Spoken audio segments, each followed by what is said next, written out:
எல்லாம் எப்படி இருக்கீங்க? நல்லா இருக்கீங்களா? நல்லா இருப்பீங்கன்னு நினைக்கிறேங்க. நானும் நல்லா இருக்கேன். இங்கே பாருங்க, இன்றைக்கி ஒரு டிப்ஸு தாங்க சொல்ல போகிறேன்.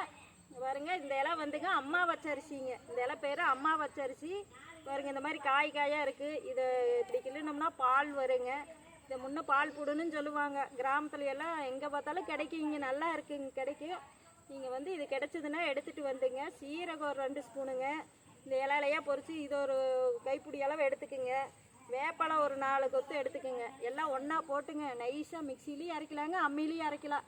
அரைச்சி நைஸாக அரைச்சிங்க. மோர் ஒரு டம்ளர் ஊற்றி நல்லா குழப்பிங்க. காலையில் வெறும் வயிற்றுல ஒவ்வொரு டம்ளர் 3 நாளைக்கு குடிங்க. 3 நாளைக்கு குடித்தா 3 நாள் இல்லை 5 நாள் குடிக்கலாங்க. வெறும் வயிற்றுல குடிச்சிருங்க. இந்த மாதிரி 3 நாள் குடிச்சிங்கனாங்க இது வந்துங்க தைராய்டு குறைக்குங்க. தைராய்டே கிளியர் பண்ணிடுங்க. பால் கொடுக்குறவங்களுக்கு வந்து பால் இது 3 வேளை குடிச்சிங்கனாங்க பால் கொடுக்குறவங்களுக்கு, பால் கொடுக்குற தாய்க்கு வந்துங்க இது உடல் சூட்டை குறைக்குங்க. கேல்சத்து உள்ளதுங்க. இது நைஸாக அரைச்சிங்க. காலில் ஆணி விழுந்துட்டுனாவோ முள்ளு குத்துனாவோ ஏதாவது காயம் இருந்துங்கன்னா இதை இந்த காலில் வந்து முள்ளு குத்தி இருந்தால் ஆணி விழுந்துருச்சுங்கன்னா இந்த பால் எடுத்து அந்த காலில் புண்ணுக்கு வச்சிங்கன்னா அந்த சரியாயிருங்க.